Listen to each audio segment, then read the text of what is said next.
Pemirsa warga Balangan, kali ini kita kedatangan tamu seorang dari mahasiswa di KNP ya, Mas? Pemuda sih sebenarnya, sudah lulus sih. Nggih.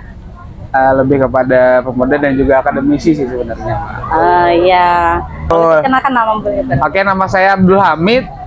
Keseharian saya sebenarnya kalau Senin sampai Jumat saya bekerja sebagai staf humas di sebuah perusahaan. Kemudian kalaunya Sabtu Minggu saya di Rektorat Institut Teknologi Sabta Mandiri.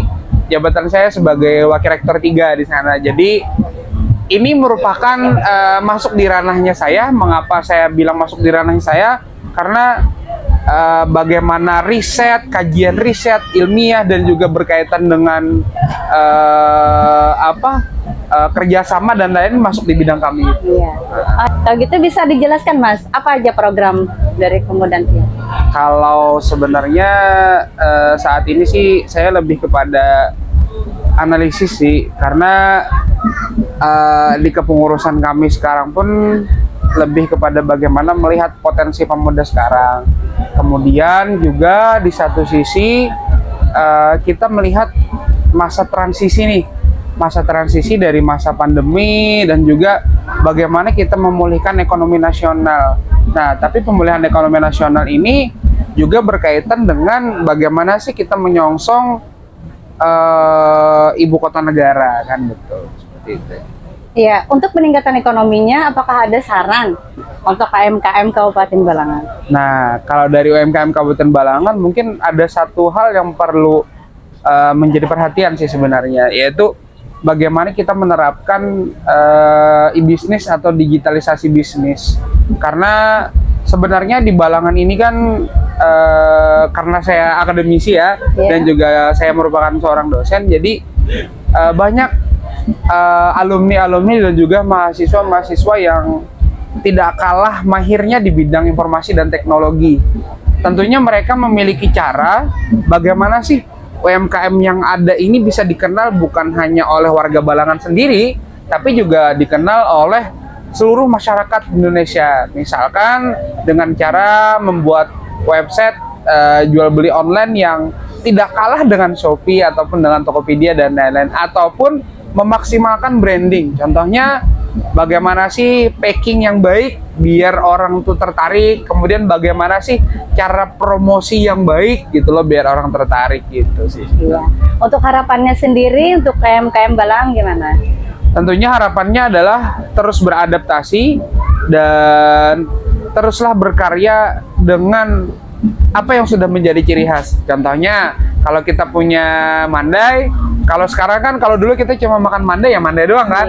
Kalau sekarang sudah ada mandai crispy, bahkan ada kemarin saya menyantap cangdai kan, kacang mandai kan. Lumayan sih, lumayan enak. Habis ada sirup batu mandi. Mungkin selain packaging bisa juga dibuat resep-resep yang baru yang tidak menghilangkan ciri khas dari Kabupaten Balangan itu sendiri. Iya. Untuk Expo Balangan ini pertama kali dilaksanakan di Balangan untuk UMKM. Iya. Terus tanggapan dari PEN sendiri bagaimana untuk perkembangan Expo ini? Kalau tanggapan dari Ulun sih intinya kami berterima kasih dengan pemerintah daerah Kabupaten Balangan yang telah memberikan wadah setelah sekian lama. Setelah sekian lama kita tidak disuguhkan dengan Expo. Sempat ada pemikiran juga, kapan sih Balangan ini mengadakan Expo seperti kabupaten tetangga? Contohnya kan Tabalong sudah hampir 3 kali berturut melaksanakan.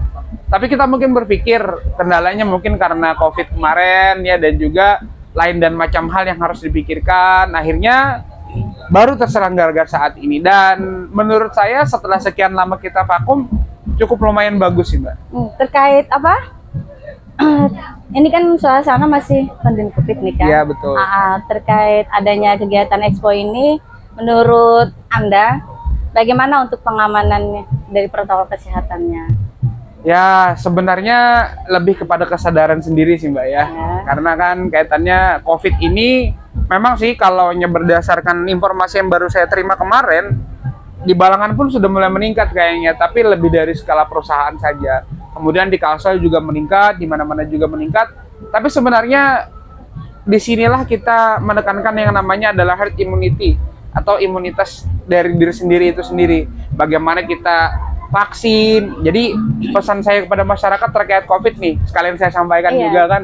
Karena kalau bukan kita siapa lagi sih Mbak yang bisa melawan COVID ini? Contohnya kalau kita pengen semuanya bebas pakai masker, nggak pakai masker sama sekali, beraktivitas bebas ya, yang belum vaksin vaksin lah gitu loh. Dan tolonglah jangan termakan isu-isu yang tidak benar seperti itu.